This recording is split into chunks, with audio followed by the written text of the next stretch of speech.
All right, Rowdee gang. It's a cold and windy May day here in Boise. Foothills are looking green, but today is a celebration ride. As of 3 days ago, we have reached all 50 states, including Hawaii and Alaska, for Rowdee in just under 20 months.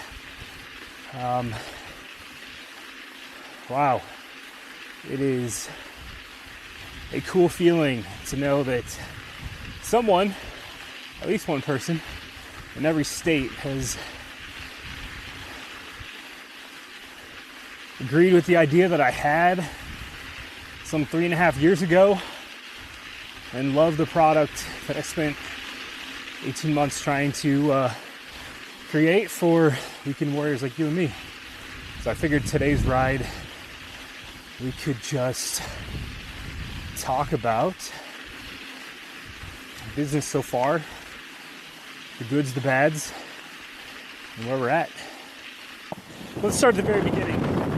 I've shared origin stories and how we got started in various pieces of content elsewhere on the internet, but never in a singular long form format like this. So I moved to Boise in 2018 and got a job in an advertising agency, job I still have today, love, and noticed one thing that rings true in nearly every outdoorsy or mountain town similar to Boise, and that is you kind of need a collared shirt for business meetings and looking professional, especially in a position like mine where you're rubbing shoulders with the C-suite quite often. We may have to pause on this so I can climb. But a lot of times, especially in the warmer months like summer, you will inevitably go on a lunch ride, hit up a hike, and then happy hour close by the foothills. Whew. Spent too much time behind a desk, not enough time behind handlebars this year. There wasn't really any shirt on the market that could handle all the above. There were, and there are, some other brands making casual bike wear, button-ups, and they're still good brands run by great people. They just didn't fully deliver on what me and all my friends and coworkers wanted. They'd either not have snap buttons, which made it impossible to adjust on a bike, or they had like cotton and other just cheaper fabric blends that showed insane sweat marks and sweat stains. So yeah, sure, it looked good in the office and then your casual riding, but most people ride with a hip pack or a backpack on. You'd show up to the beer or coffee shop after a ride and just be covered in dark spots from sweat getting through. And that just defeated the purpose, in my opinion. And then the third thing is most of them had gimmicky upgrades, like to clean your sunglasses, but it always got so dirty from a ride that you end up scratching your glasses anyway. Or it had a hip pocket, a zippered hip pocket that no one I know uses them. They either jab you in the hip because of where they're placed underneath the pack, or they just didn't get used. And so that again to me just felt like a worthless feature. So after about 6 to 8 months of toying around with the idea, and getting encouraged by my wife and friends, I decided to go after it. That's when I started figuring out lots of YouTube and online researching how to create a tech pack, how to connect with people that can help create one, and then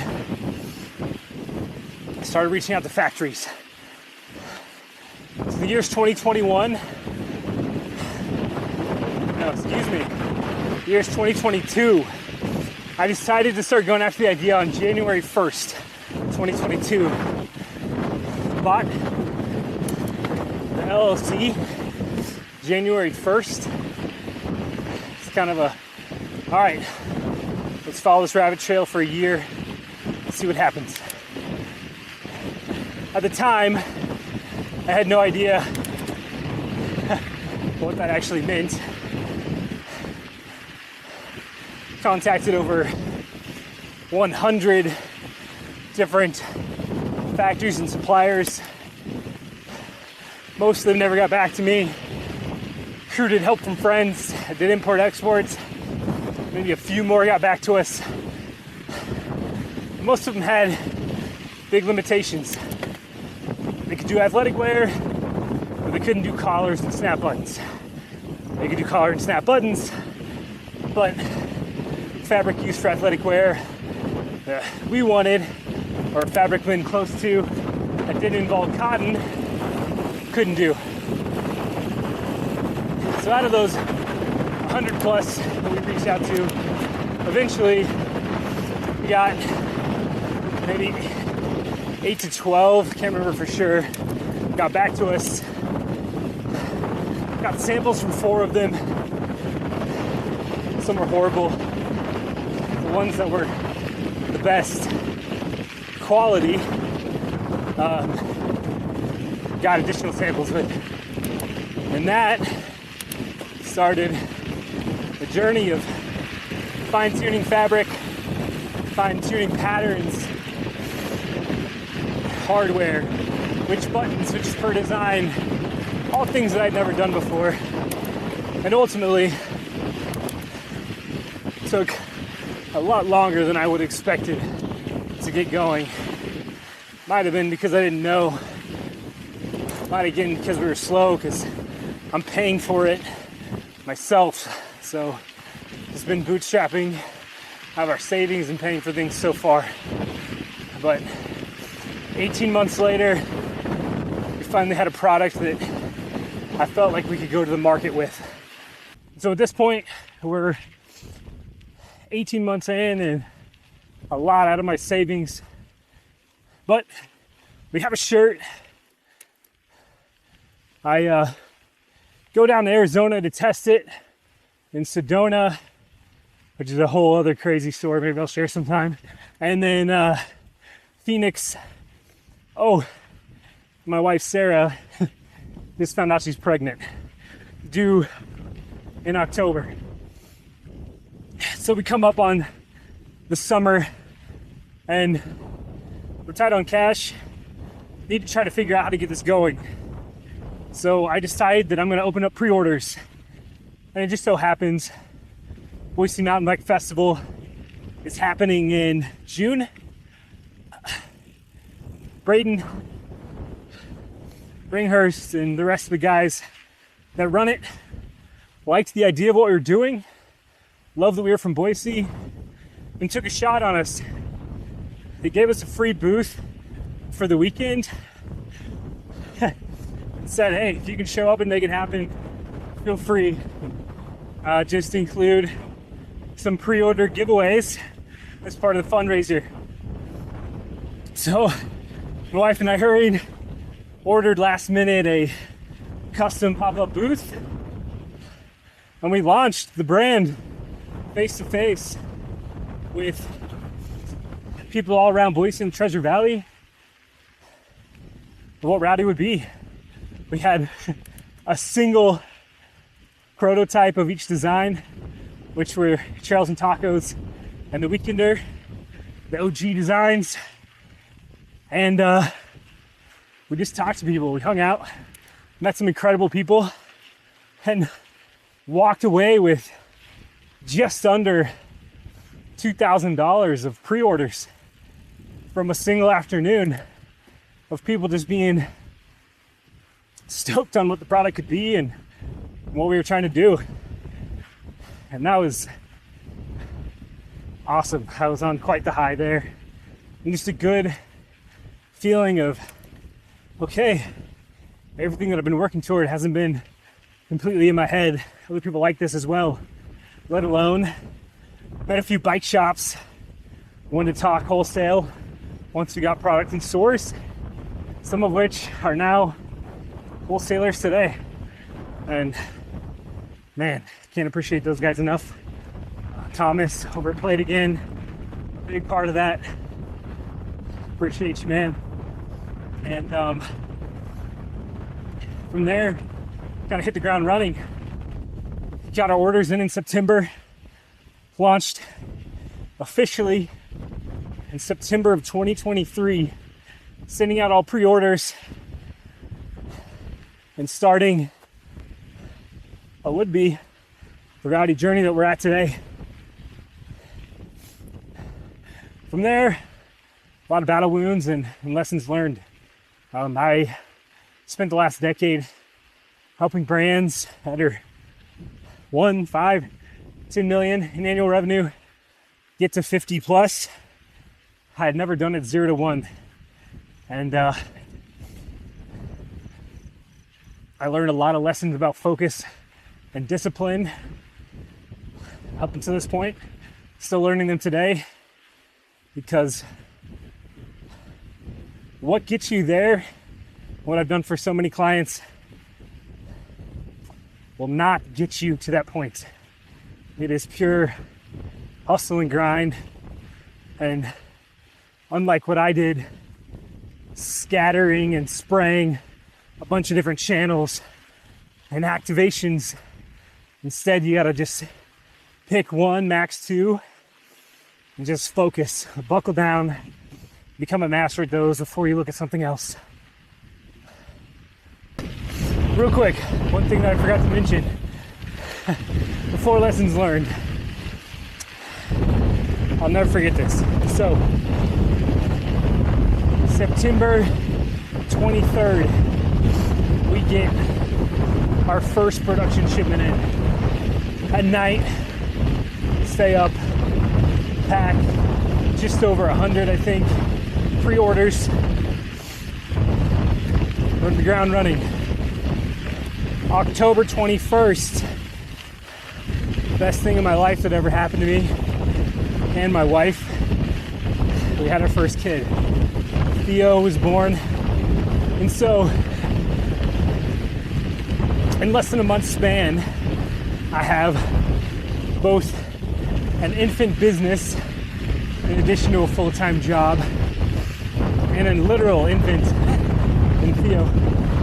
And our family was forever changed. So the next few months, part of why I say battle scars, while it was the best time of my life, and I literally mean that, not sleeping at all, having headphones in, watching war movies from 2 to 4 a.m., holding our newborn so my wife could get a little bit of sleep. Literally the best. It was also the wildest time. It's so hard to start a business on. It felt like everything that I'd done in terms of helping clients for the last decade just was not working when we were so new and didn't have any brand trust at all. But I was trying everything in the book, and honestly, in hindsight, if there's any entrepreneurs or other founders watching this, what I really learned was I just don't think I went all in on anything, nor did it long enough for it to really have a chance to succeed. I was trying ads. They weren't 100%. It was more of just testing and trying to find product market fit, which to some extent I think we're still in today as an emerging brand. But I tried product seeding.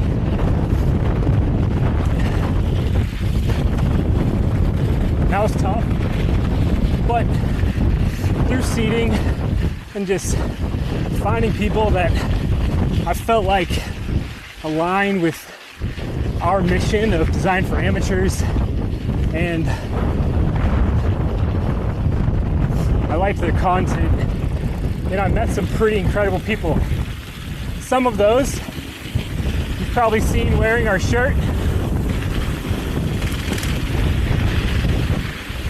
Joe, the Colorado kid, a big one, really the first guy to wear us in some of his short form content. You know, I think unfortunately we're too small to afford him today, but it's been a huge boost and testimony to our brand just months after launching. Path Less Pedaled featured us in multiple YouTube videos, really compared us to being a great casual option for gravel cycling. Whew. All right, I gotta take a break. Talking like this and riding at the same time, too tough.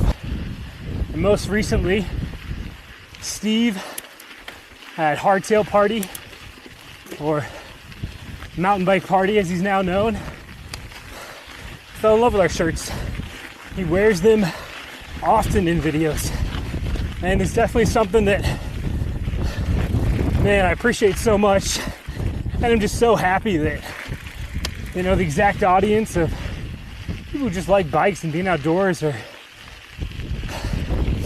enjoying it. But a lot of other people that we sent product that are in the space that, you know, didn't post anything. I don't know if they like the shirts. I don't know if they don't. But ultimately, I realize we're just too small to keep that up sustainably based off of my bandwidth and where we're at. So I shifted into 2.0, which is where we're at today. Met ads, where likely a lot of our customers have found us. Started leaning into our storytelling, made a few brand YouTube videos, but really focused on creating fairly short form video ads to just try to get in front of people.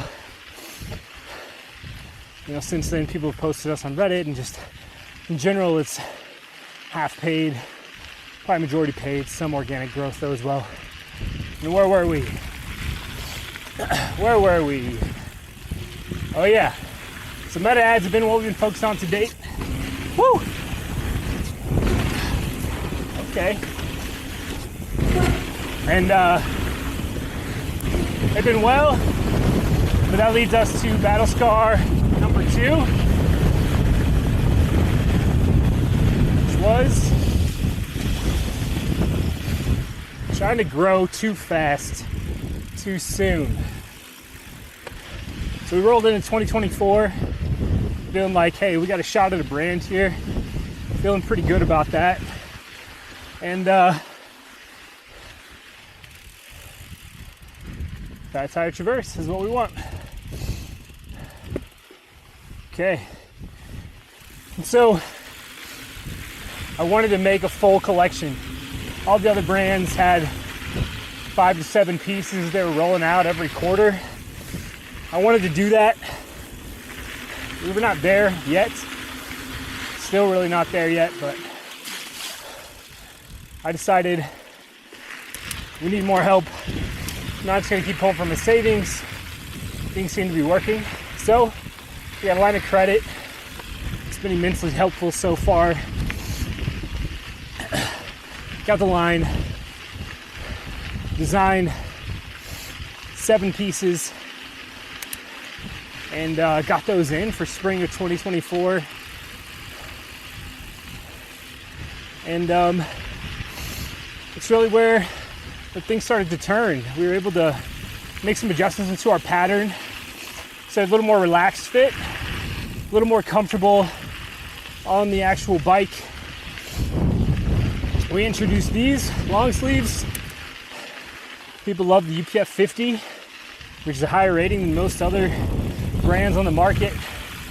But we've got a lot of bike packers, as well as like kayakers and just general outdoor enthusiasts that wanted a full sleeve. So we introduced two to test the market with that. And it's where we've been to date. Just continuously growing, up almost 150% year over year.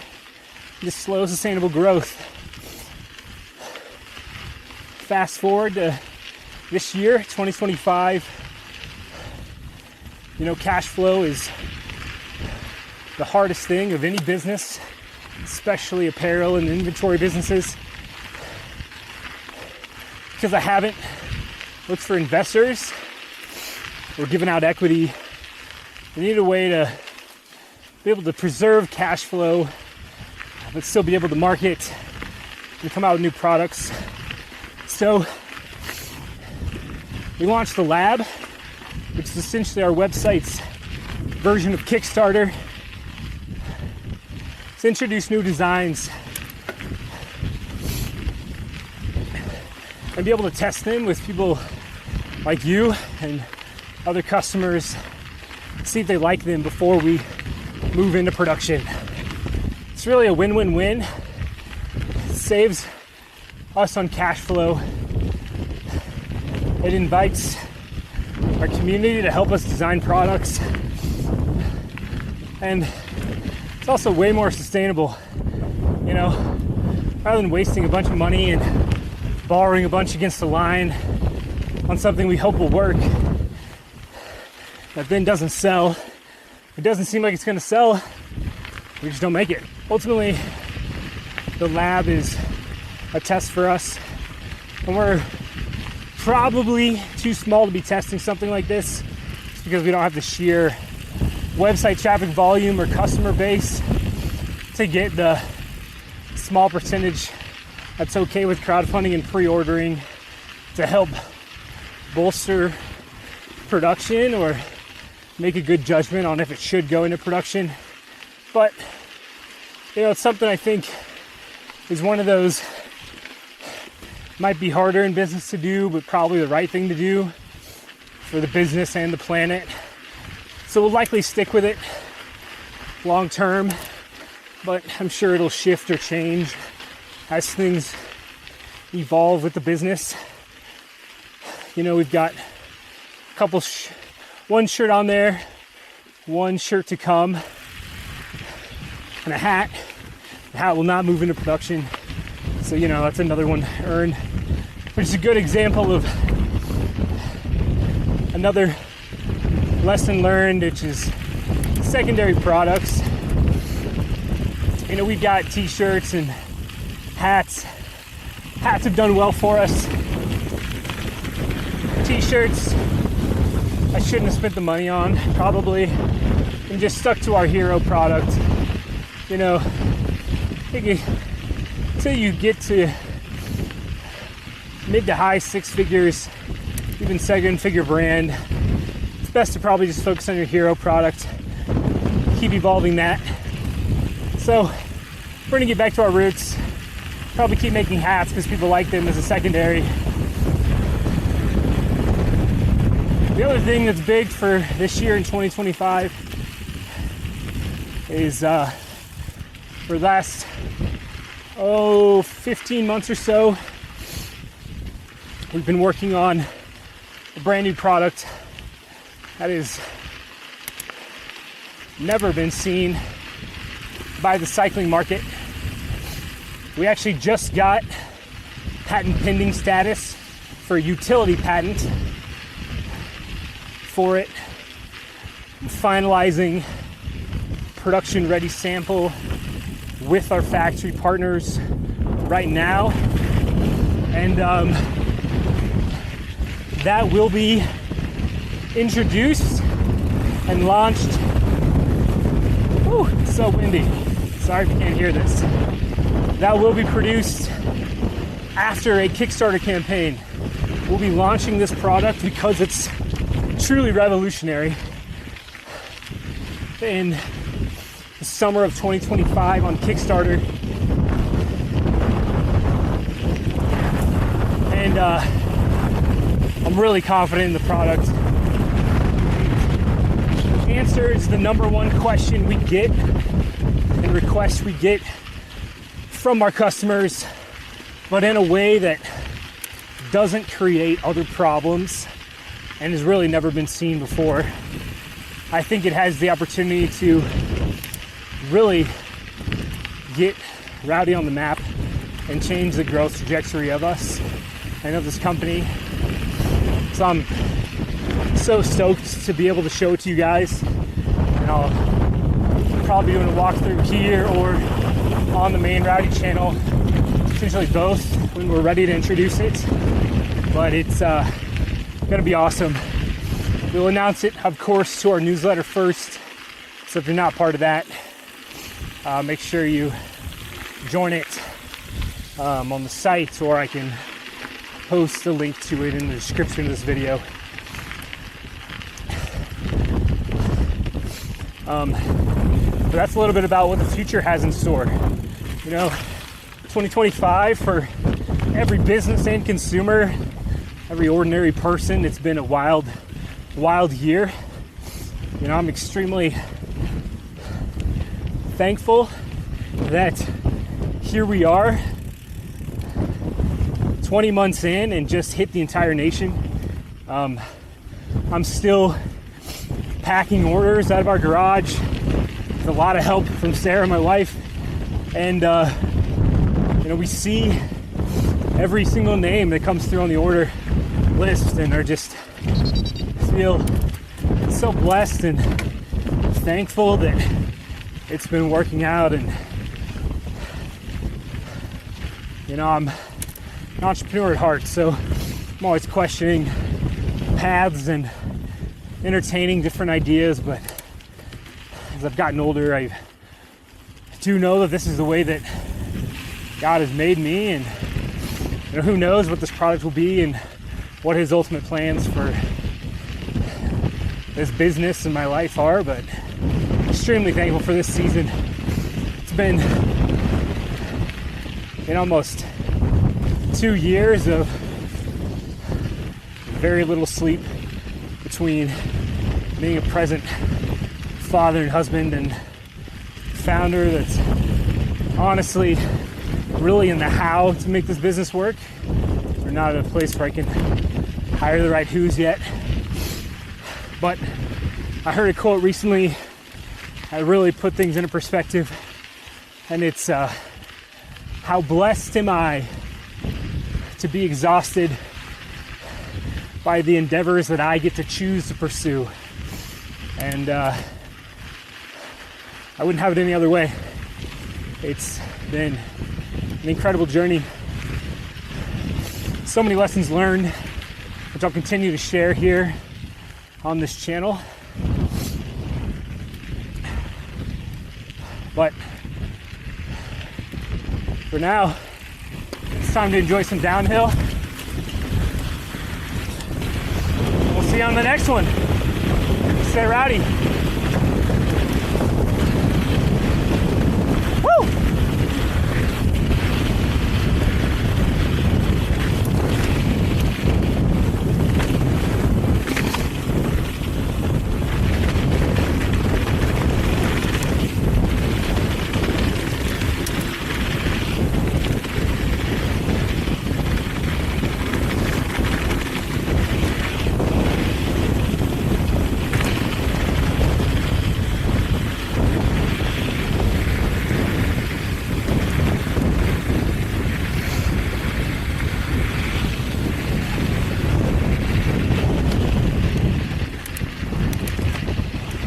Oh, and this is my first ride with a bike computer out front on a mountain bike. I put it on here because mainly ride cross country trails now, If you're curious as to why,